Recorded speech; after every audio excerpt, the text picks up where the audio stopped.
Mon cher Paulin, Gaston parle de parler, etc. Faut le fixer d'avance. Si je retourne dans la vie et dans l'édition, voilà mes conditions, et j'en sortirai jamais. Moi, je suis régulier, mais personne n'est régulier. Deux espèces, les canailles et les imbéciles. Moi, je suis ni l'un ni l'autre, mais seulement ouvrier. Et ouvrier qui veut être payé content, à la livraison de son boulot, net, sec, cash. Pas d'histoire. Je dis donc pour Gaston, ou tout autre, c'est pas les amateurs qui manquent, il y en a trop. Je vous donne le droit d'imprimer et vendre 20 000 voyages, 20 000 casse-pipes, 20 000 morts à crédit, 20 000 guignols, 30 000 ferrés. Et le tout ensemble. Je ne veux qu'une preuve, la facture de l'imprimeur, et tout de suite à la signature 18% de droits d'auteur. Cash en dur sur la table, d'avance, pas de boniment, traite, contrat, flafla, passe 10%. Patata, merde, je suis ouvrier, c'est tout. Quand vous aurez épuisé vos tirages, on se reverra, on refera un contrat et cash sur table. Si vous en voulez pas, carré. Comme ça, pas de tribulation commerciale, comptable, patati, du franc, du net, de l'honnête. Il gagne sa vie, je gagne la mienne. Je suis le Tintin toujours, fatalement. Lui, il fout rien, moi je produis. Enfin, les limites. Vous verrez le Gaston, il va être moins impatient. Et s'il n'y a pas de suite, je fais comme Racine. Je me retire du putanat. Dit, votre ami Louis Ferdinand.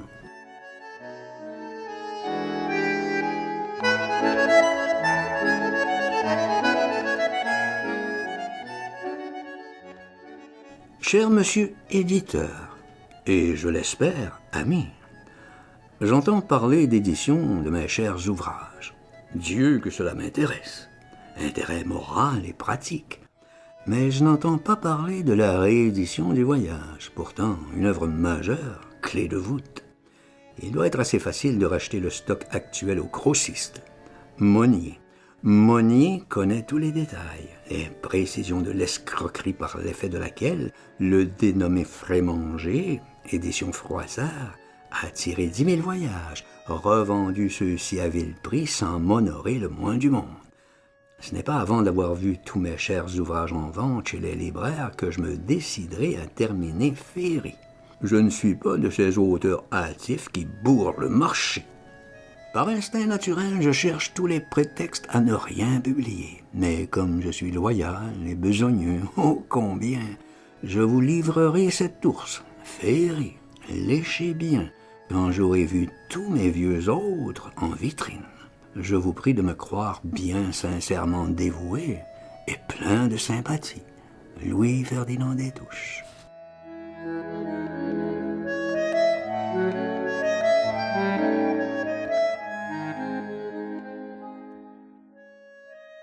Mon cher éditeur et ami, je me demande ce qui accroche dans la réédition de mes ouvrages inestimables, mais bien négligés et oubliés. Allons droit où ça flanche, au prix, j'imagine, de la recomposition de ceux-ci. Que le jeu ne vaut plus la chandelle, qu'il n'y a plus d'éditeurs, qu'on ne suit plus un auteur, mais des magasins de nouveautés, du nouveau, des livres comme des samedis soirs ou des chansons de Trenet, une autre. Les catalogues, ces cimetières, sont remplis d'autres. Aucun malheureux écrivain ne peut tenir à ce régime, aucun ne tient. Pour ma part et pour le temps qui me reste à claudiquer sur cette vilaine croûte, si mes livres anciens ne me font pas vivre, j'irai chercher ma très modeste pitance ailleurs. Flûte et la plume. Si la NRF et mes vieux ours ne font plus recette, ah tant pis, je serais bien content de finir dans la peau d'un vieux médecin remplaçant. C'est tout de même du 4 000 francs par jour, et nourri. Mais pensez que les frais de papier, de dactylo, de secrétaire vont chercher déjà bien au-delà de tout ce que je pourrais vous demander pour un nouveau livre. Vous pensez bien, cher ami et éditeur, que je ne suis pas étonné par les conditions désormais impossibles faites à l'écrivain dans mon genre. Styliste, pensez.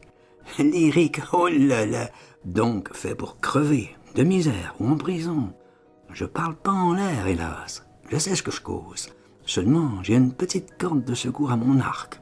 Médecin, si vous voyez que pas avant d'entrer dans la Pléiade, 3 siècles, on puisse se débrouiller matériellement, alors je vais gentiment plaquer l'écritoire avant d'avoir atteint l'âge d'être aussi impossible, caduc en médecine qu'en bouquin.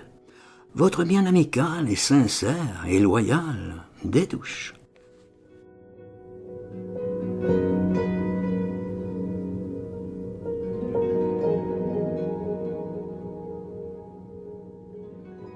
Mon cher Claude, je crois que Céline a une grande envie de passer chez vous. Je crois par ailleurs que ce qu'on lui reprochait sur le plan personnel était faux. Et sur le plan littéraire, l'amnistie semble maintenant certaine, quel que soit le résultat des élections. Inutile de vous dire que je m'en fous complètement, car je crois qu'il m'a naguère couvert d'injures, que je n'ai d'ailleurs pas lues. Mais si c'est sans doute un pauvre type, c'est certainement un grand écrivain. Donc, si vous voulez que je vous le fasse parachuter, dites-le moi. Bien à vous, André Malraux.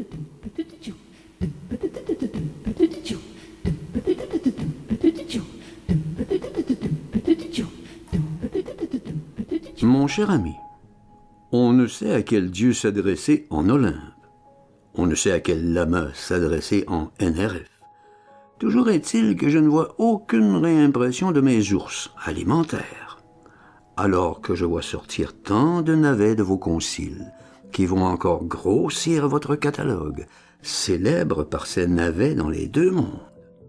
Je ne vais pas emmerder Gaston avec ses vétilles, mais entre 2 coups de cisite en Olympe, vous pourriez peut-être lui faire remarquer que notre contrat est à expiration. Qu'il n'a rien fait du tout, je compte pour rien ce recouvrage de 1000 exemplaires, mais je lui dois de l'argent. Dois-je envisager de le rembourser et de reprendre ma liberté? Qu'il le dise, j'aviserai, tu Dieu, on s'embrassera et tout sera dit. Ah, mais pas de blabla, j'en vends. Je suis d'un coriace au blabla, que l'ombre d'un blabla me tue. On va se rencontrer, je crois, prochainement chez les marteaux-muches, au poulet. On causera, peu, mais bien, votre fidèle et affectionné Louis-Ferdinand Détouche.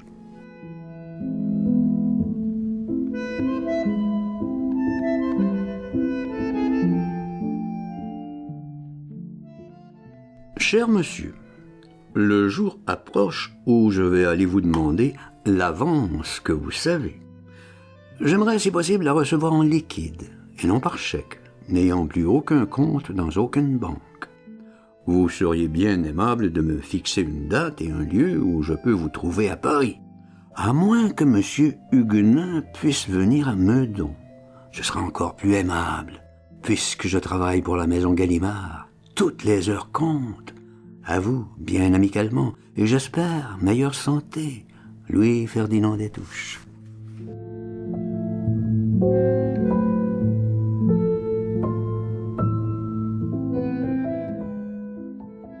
Mon cher ami, bien heureux de ce très aimable déjeuner, mais j'ai pu me persuader que vous ne lisiez pas mes lettres. Ainsi, celle-ci, pour vous remémorer qu'il vous demeure bien des exemplaires de mes œuvres à imprimer selon les termes de notre contrat, que vous êtes énormément en retard, même pas commencé Guignolsbande, et casse-pipe, où allons-nous? Quant à mea culpa et l'Église, m'en parler avec rabais et me faire insulte. N'en parlons plus. Nous parlerons de féerie quand nos affaires seront un peu plus avancées et nettes. À vous, bien amicalement, Détouche.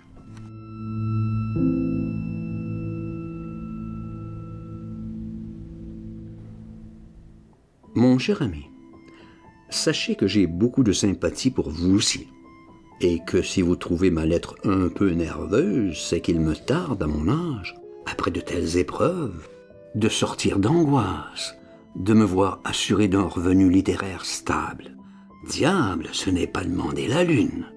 Et pour cela, je voudrais qu'on m'imprime tout, et vite, et en quantité convenable. Ai-je assez perdu, puisque j'ai tout perdu, qu'on m'a tout, absolument tout volé, y compris 10 années de vie, Maintenant, avant de crever, je voudrais récupérer un peu de paix. Moi et ma pauvre femme, ne plus être térabustés, harcelés, angoissés par 1000 ennuis ridicules matériels, d'où vous me voyez en hâte d'être imprimé, répandu. J'en ai assez de ne jamais rien gagner et de toujours perdre. Pour tant d'efforts, et quel drame! À vous, je vous prie, en toute amitié, Louis Verdilon des Touches.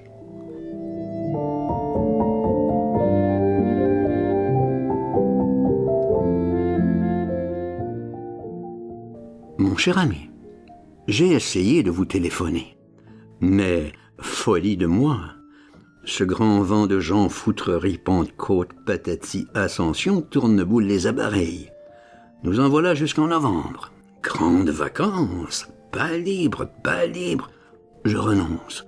Je ne sais pas quand Féerie sera terminée. Imprimé, Saint-Glinglin. Si vous parvenez à un moment d'accalmie avant la Toussaint, ayez la grâce de me faire savoir ce que vous pensez de notre dernière conversation. Votre bien amical, Des Touches.